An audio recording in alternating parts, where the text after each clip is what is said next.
Welcome to Mind in a Bind. Take a breather, turn around certain ideas, and brighten up your mundane life with a fresh outlook.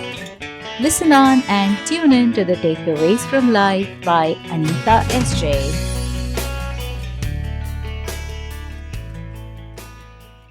Reaction. Standing on top of a mountain could give creeps to someone, while it may be a thrilling experience to another. What is the deciding factor in varied experience to similar exposure? Like each one reacts to a similar situation differently, each one also feels things in his own unique way. When I want to pick up a thing, first I think of it and then my body acts in accordance and picks it up. Similarly, when I feel either depressed or happy, it is I who has let in the thoughts of helplessness or jolliness in my mind. The decision of picking up a thing was as much mine as the decision of thinking the thoughts. If I harbor thoughts of helplessness, it leads to messing up with me internally, culminating towards my bad health. If we know the motor movements are under our command, then why do we think we do not control our feelings, or that we cannot? We feel overawed by an emotion, but think and you will know that the overwhelming wave of emotion emerged out of your encouraging corresponding thoughts. We can definitely have feelings under our control if we guide our thoughts from which they are born. Conscious efforts are used in developing our motor movements. At the time when a child learns to walk, with careful attention to balance, after failing a number of times, learning from the falls, he finally learns to walk. We all know this, but did we know that similarly with conscious efforts, we can train ourselves about our feelings too? We call ourselves sensitive, not knowing that being emotionally sensitive is more of a weakness than strength.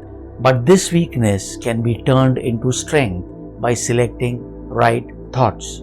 A child knows from experience that the ground is hot when the sun is overhead, and running without footwear will cause burns. Once learned, he does not do it the next time. He protects his feet with footwear.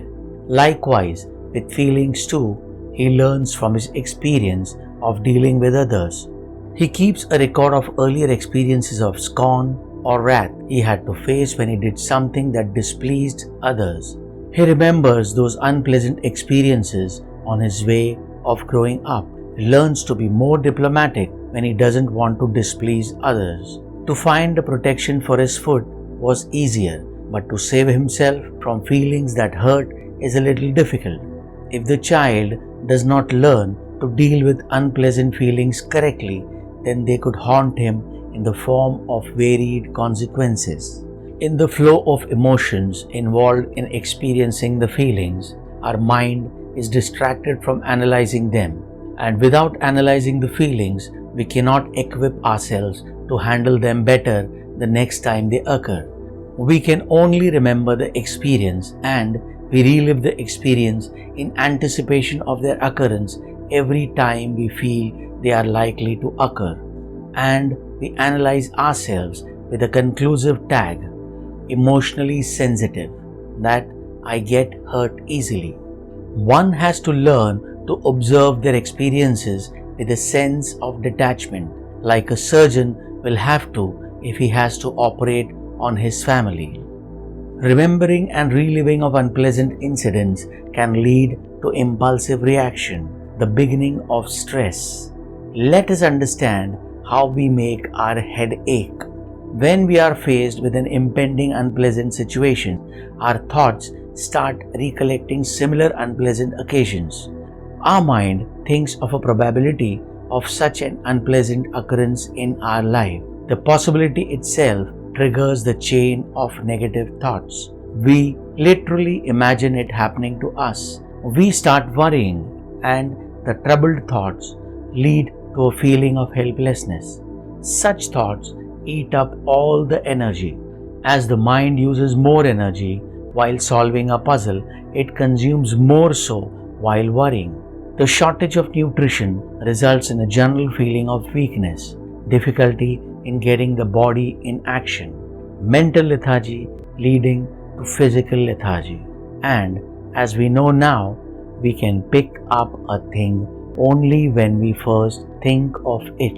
When we begin to imagine a possibility of an unpleasant experience, we also unknowingly imagine our reaction to it. In short, we recall memory of a similar earlier experience and we review our earlier reaction and react. Obviously, the reaction to such an unpleasant experience was negative. Thus, logically, reacting also is negative. It is either freezing with fear or getting agitated with anger, guilt or hatred, shame or disgust, but always accompanied with negative emotions. We have journeyed to a past painful experience and relived the pain. Such thoughts interfere in our breathing process and disturb the harmony of our breath, leading to less intake of oxygen, which leads to a headache, literally. Believe me, nobody or nothing can make visible such thoughts in our mind unless we open the gates of our own fancy for the grime to enter. My mind is my premise, and I decide what thoughts are to be allowed inside and which ones are not to be entertained. I will use little more discretion in picking up thoughts to occupy this space. Though the space is unlimited, I will block the often mulled over thoughts which appear at the forefront, like the often visited sites pop up on the internet, if such thoughts are leading to unhappiness. As Mahatma Gandhi says, quote, happiness is when what you think, what you say, and what you do are in harmony, unquote. So, think happy, be happy. Thank you for listening. Hope you enjoyed. I am happier today. Share the thoughts, subscribe so that you don't miss on our upcoming episodes.